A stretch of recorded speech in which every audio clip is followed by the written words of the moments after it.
আসসালামু আলাইকুম, সবাইকে এই পয়েন্টে স্বাগতম। আজকের ক্লাসে আমরা লিস্টের ব্যবহার শিখব এবং লিস্ট সম্পর্কিত বিভিন্ন রোলগুলো শেখার চেষ্টা করব। তো প্রথমত দেখে নিয়ে যাক লিস্ট শব্দটার অর্থ কী।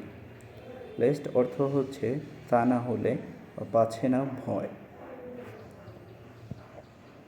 এবার লিস্টের যেটা সচরাচর রোল বা কমন রোল আমরা জানি সেটা হচ্ছে লিস্টের পর আমরা নর্মালি যে কাজটা করি সেটা হচ্ছে আমরা শুড বা মাইট ব্যবহার করি এবং ভার্বের বেস ফর্ম ব্যবহার করি। এই রোলটা খুবই কমন, আমাদের দেশে খুবই কমন।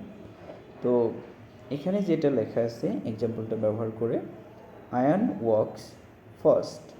আয়ান দ্রুত হাঁটে লেস্ট, তা না হলে he should or might miss the bus. এই রুলটা খুবই পরিচিত। এখন লেস্টের পর শুড বা মাইট ব্যবহার না করেও বাক্য লেখা যায় এবং এগুলোরও ব্যবহার আছে। সেই ব্যবহারগুলো আমরা এখন দেখব।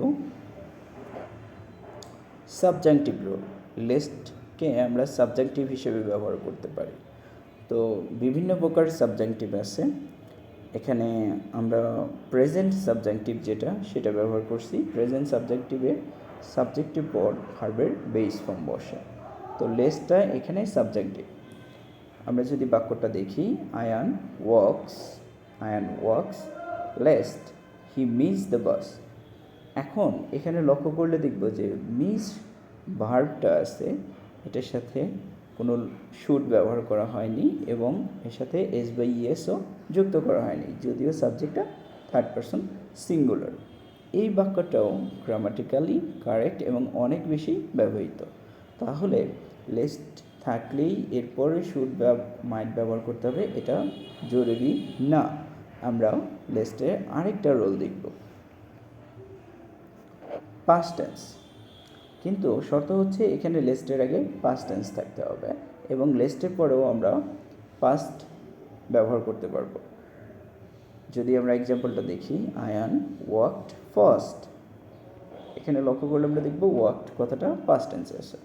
পরবর্তীতে লেস্ট হি মিসড অথবা হ্যাড মিসড দ্য বাস, এটাও গ্রামাটিক্যালি কারেক্ট এবং এটাও ব্যবহৃত হয়।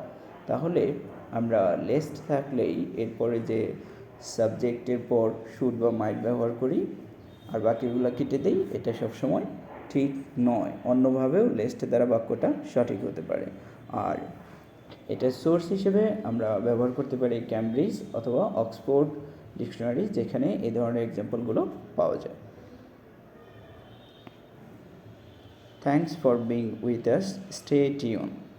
আল্লাহ হাফেজ।